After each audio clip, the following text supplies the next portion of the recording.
Price lord. ಮಗುವಿನ ಹೆಸರು Noel, ತಂದೆ ಹೆಸರು ಮಂಜುನಾಯಕ್, ತಾಯಿ ಹೆಸರು ಚೈತ್ರ, ನಾಗಲಾಪುರ ತಾಂಡ.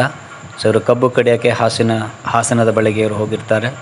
ಸೊ ಆಟ ಆಡ್ತಿರುವಂಥ ಮಗು ನೀರಿನ ಕಾಲುವೆಗೆ ಬಿದ್ದು ಸುಮಾರು 15 ನಿಮಿಷ ನಂತರ ಮಗುನ ಹೊರಗೆ ತೆಗೆಯಲಾಗಿದೆ.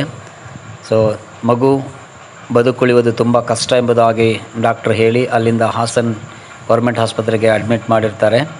ಅಲ್ಲಿ ಅಡ್ಮಿಟ್ ಮಾಡುವಂಥ ಸಮಯದಲ್ಲಿ ಡಾಕ್ಟ್ರು 24 ತಾಸು ಟೈಮ್ ಕೊಟ್ಟಿದ್ದರು.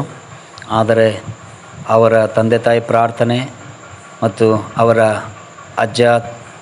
ಅಜ್ಜಿಯ ಪ್ರಾರ್ಥನೆ ಮತ್ತು ಸಭೆಯ ಪ್ರಾರ್ಥನೆ, ಸೇವಕರ ಪ್ರಾರ್ಥನೆ, ಅನೇಕ ಸೇವಕರ ಪ್ರಾರ್ಥನೆ ಮತ್ತು ರೆಹೋಬೋತ್ ಜಿಪ್ಸಿ ಸಭೆ ಒಂದು ದಿನ ಉಪವಾಸವಾಗಿದ್ದು ಮಗುಗೋಸ್ಕರ ಪ್ರಾರ್ಥನೆ ಮಾಡಿದಾಗ ದೇವರು ಮಗುನನ್ನು ದಿನದಿಂದ ದಿನಕ್ಕೆ ಚೇತರಿಸಿಕೊಂಡು ಮಗು ಈಗ ಸಂಪೂರ್ಣವಾಗಿ ಬಿಡುಗಡೆ ಆಗಿದೆ.